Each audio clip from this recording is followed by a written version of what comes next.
అందరికీ శుభోదయం. ఈరోజు శనివారం అని కూడా అంటారు. ముఖ్యంగా ఈరోజు వెంకటేశ్వర స్వామికి చాలా ప్రీతికరమైన రోజు. ఈరోజు వెంకటేశ్వర స్వామి శ్రీ వెంకటేశ్వర స్వామి వారి యొక్క ఆలయ దర్శనం చేసుకోవడం కానీ, వీలు కాని వారు ఇంట్లోనే గోవిందనామాలు, వెంకటేశ్వర స్వామి యొక్క అష్టోత్తర కానీ, భద్రకవచ స్తోత్రం కానీ పారాయణం చేసుకోండి. అలాగే ఈరోజు ఆంజనేయ స్వామికి చాలా ప్రీతికరమైన రోజు. హనుమాన్ చాలీసా ఒక 11 సార్లు ఉదయము వీలైతే కాకమరుపుడు సాయంకాలం ప్రదోషకాలంలో అయినా 11 సార్లు జపం చేసుకోవడం వల్ల అనారోగ్య సమస్యలు అలాగే శత్రు బాధలు తగ్గుతాయి. శని మహా భగవాన్ యొక్క అనుగ్రహం కూడా మీకు పీడలు కూడా తొలగి ఆయన అనుగ్రహం లభిస్తుంది.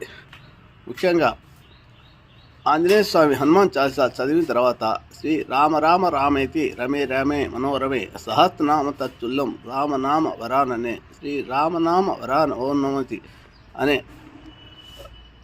రామ మంత్రాన్ని ఒక 11 సార్లు మీరు జపం చేసుకోగలిగితే కూడా మంచి ఫలితం లభిస్తుంది. ఇక ఈ ముఖ్యంగా వెంకటేశ్వర స్వామికి ప్రీతికమైన రోజు కాబట్టి ఈరోజు విష్ణు సహస్రనామ పారాయణం కూడా చేసుకుంటే అధిక శుభఫలితాలు లభిస్తాయి. ముఖ్యంగా ఈ పుష్యమాసంలో రేపు అమావాస్య అవుతుంది కాబట్టి అమావాస్య రోజు పితృదేవులకు అనుగ్రహం లభించాలంటే పితృతర్పణాలు తప్పనిసరిగా ఇవ్వడం అలవాటు చేసుకోండి 12 గంటల సమయంలో.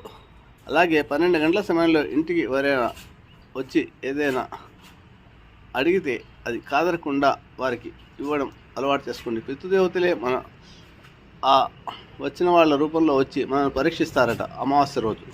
కాబట్టి పితృదేవతలను అసంతృప్తిపరచొద్దు. ఆ వచ్చిన వ్యక్తిని అసంతృప్తిపరచకుండా తృప్తిపరిచి పంపించండి మీ శక్తి కొలది. అలాగే కాకి ముద్దను కూడా పెట్టడం మర్చిపోకండి భోజనానికి ముందు సమయంలో.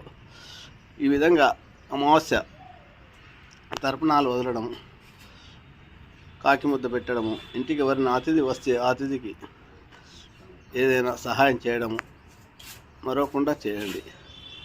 శుభమస్తు.